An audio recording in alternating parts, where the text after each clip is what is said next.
La voz de los protagonistas. Contacto telefónico. Luis Carlos Ugalde es director general de Integralia Consultores. Doctor, gracias por aceptar esta charla aquí en Contextos. Les saludamos Marcela Pámanes y Juan Ceballos. Hola Juan, muy buenos días. Y para promover este proceso electoral y hablar de la importancia de que todos, absolutamente todos los mexicanos participemos, todos los ciudadanos mexicanos participemos en el proceso, lo invitamos para compartir con el auditorio los pormenores de este informe del cuarto reporte electoral Integralia 2018. Sí, este reporte, que por cierto está disponible en la página de Integralia, hace un recuento de las elecciones a nivel local. Es la elección más grande en la historia de México. Es la elección presidencial que tiene a la vez 30 elecciones concurrentes en todo el país, de tal forma que es muy importante lo que pasa en las elecciones de gobernador, de ayuntamientos, de diputados locales. Se renuevan más de 1,500 ayuntamientos, se renuevan 27 congresos locales, 9 gubernaturas, de tal forma que es muy, muy relevante. Este reporte electoral lo que nos dice es que hay una enorme competencia a nivel local en las gubernaturas. Nos dice que Morena es competitivo en 8 de las 9 entidades donde se elige gobernador. El PAN en alianza con el PRD y/o con Movimiento Ciudadano lo es en 8 entidades también. Y el PRI en alianza o solo lo es en 5 entidades. De la forma que este es un año muy complejo para el PRI. Quiero decir que de las 9 gubernaturas, hoy el PRI solo gobierna 2, de tal forma que parte de una situación de desventaja. Es decir, la mayoría de las gubernaturas en disputa son gobernadas por otros partidos diferentes al PRI. Y la elección será muy competida. En el sureste del país se observa una enorme fuerza de intención del voto a favor de Morena. Morena también tiene buena presencia en algunas entidades del norte del país donde tradicionalmente no figuraba. De tal forma que lo que este reporte básicamente muestra es quiénes son los candidatos, cuál es el nivel de competitividad y las fechas relevantes, Juan. Ahora, estamos hablando de una gran cantidad de puestos de elección popular, 629 son cargos federales, lo que es la Presidencia de la República, el Congreso de la Unión, la Cámara de Diputados y la Cámara de Senadores, y estamos hablando de 17,682 cargos locales. Estamos hablando, doctor Luis Carlos Ugalde, director general de Integralia, de la elección más copiosa en la historia de nuestro país. Sí, así es, como lo mencioné anteriormente, es la elección más grande de la historia de México. Por lo que comenté, hay 30 elecciones locales, además de la elección federal, efectivamente. Ahora bien, ¿por qué?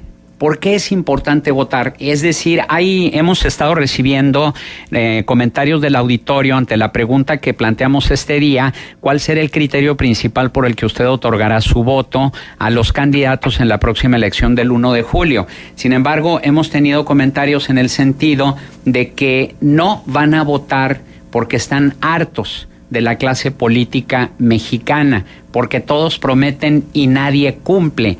A estos ciudadanos, ¿qué se les diría, doctor? Bueno, pues que quien no quiera votar no vote, pues está en su derecho y es una manera de expresar su enojo, pero también es una decisión que carece de lógica y de sentido, porque si no votas eso no va a hacer ningún efecto. De la forma que es una decisión que solamente aumenta los problemas, pero para empezar, si alguien no quiere votar, pues que no vote, está en su derecho a hacerlo, pero creo que a la larga hace más impacto que las cosas cambien. Por cierto, mucha de la gente que vota y luego ve que no cambian las cosas, en parte es porque cree que votar es todo lo que hay que hacer. Y la verdad es que en México se requiere más que votar, se requiere que la gente participe en su comunidad, en su colonia, en la escuela de sus hijos, checar cómo funciona la policía del barrio, checar cómo funcionan las banquetas rotas, por qué no se reparan. Es decir, hay una participación mucho más amplia de la que significa votar, y las cosas no cambian porque la mayor parte de la gente vota, se va y se desentiende de la política. Doctor, buenos días. Le saluda Marcela Pámanes. Importante conocer su opinión en relación a si tal y como van las encuestas, que son radiografías del momento, evidentemente, pudieran sufrir una variación ahora después del primer debate. ¿Qué podríamos esperar de los debates y por qué es importante darles el seguimiento, escuchar las respuestas de cada uno de los participantes, de los contendientes, y si esto realmente pudiera en algún momento dado definir algún curso del proceso electoral? Bueno, primero, las campañas están empezando, así es que la pregunta de que si las cosas pueden variar o no, pues pueden variar porque el juego está empezando. No sabemos qué va a ocurrir en los próximos 75, 80 días. Entonces, reitero, es prematuro, como tu pregunta sugiere, pensar que hay un ganador. No hay ganadores ni perdedores porque las campañas están empezando, así es que la primera medición de intención del voto que tendremos, más o menos de cómo pueden comportarse las cosas, será en 2 o 3 semanas. Antes es demasiado prematuro. Pues Obrador trae una intención del voto pre-campaña muy significativa, que se puede ampliar, modificar, pero eso lo sabremos después. Los debates son relevantes. ¿Qué tanto van a cambiar? No lo sé, y no lo sé porque no han ocurrido. Pueden significar un cambio en un segmento de la población. Sí lo pueden ver, pero reitero, necesitamos verlos. ¿Y por qué es importante verlos? Pues porque lo que digan es parte de lo que pueden hacer los candidatos a la presidencia, y porque hay otra cosa que pasa. En los debates se ve mucho la personalidad, la capacidad emocional de los candidatos. Lo que dicen ya lo sabemos, mayormente. Pero lo que digan de los otros nos ayuda a entender las debilidades de los adversarios y sobre todo la reacción emocional ante la crítica. Eso es algo importante porque refleja mucho de cómo alguien en la presidencia podría reaccionar ante la adversidad. Bien. Hay otra pregunta también que tiene Maribel Hernández y ella dice, ¿cómo confiar en un proceso electoral donde las propias autoridades electorales están en entredicho? Las pifias del Tribunal Electoral del Poder Judicial de la Federación y del propio Instituto Nacional Electoral hacen que muchos de los mexicanos no creamos en el resultado. ¿Cómo confiar en ellas? Es que no sé a qué pifia se refiere esta pregunta. Ha habido mucha controversia en los últimos años con respecto a temas. Efectivamente, la legislación electoral, esto no es el INE o el TRIFE, la legislación tiene serias deficiencias para regular las contiendas, serias. Una de las más importantes es que no ataca un problema muy grave de la democracia mexicana, que es el exceso de gasto en campaña. Ese es un tema muy importante que viene de otro, que es el financiamiento ilegal de campaña. Ahí hay un problema serio. No es el INE o el TRIFE, es una legislación deficiente.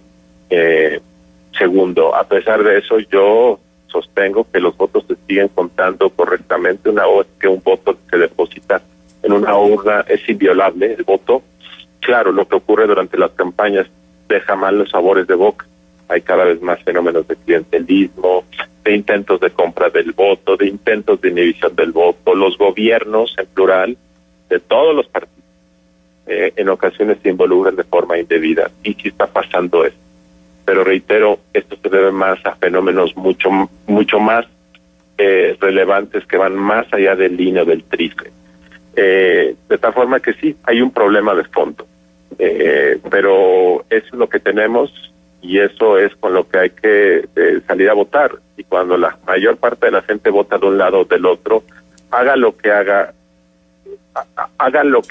alguien, esa persona o ese candidato va a ganar. Así es que yo creo que tenemos la suficiente solidez del sistema para hacer que gane quien tenga más votos, punto. Sí hay que resolver estos problemas de competencia, de inequidad, de gasto excesivo. Eso será, pero yo, a partir de 2019. Ahora, de acuerdo con los estudios y los análisis que ha realizado Integralia Consultores, ¿tienen ustedes alguna perspectiva de lo que será el proceso electoral en cuanto a la participación ciudadana? No lo podemos saber, porque no ha ocurrido, reitero, entonces no hay manera de hacer prospectiva. Simplemente el único dato que tenemos es 2013, donde votó el 63%, 2012, se votó 62-63% de la población. Yo supongo que como esta elección es más grande y tiene más atención e interés, supondría que votaría más gente, 65, 66%, ojalá. espero que así sea. Pero el hecho de que sea la elección más copiosa en la historia de nuestro país, es decir, en la que están en juego más cargos de elección popular, ¿pudiera ser un incentivo para que haya una mayor participación ciudadana o por el contrario pudiera generar alguna mayor confusión en el electorado ante la gran cantidad de puestos de elección popular? No tengo idea. Yo espero que el que haya muchos cargos en competencia, sobre todo a nivel local, haga que mucha gente salga a votar. Espero que así sea, pero no tenemos ninguna evidencia empírica para ser prospectiva. Doctor Luis Carlos Ugalde, director general de Integralia Consultora, nuestro agradecimiento por su participación aquí en Contexto. Muchas gracias, Juan y Marcela. Muy buenos días. Buenos días.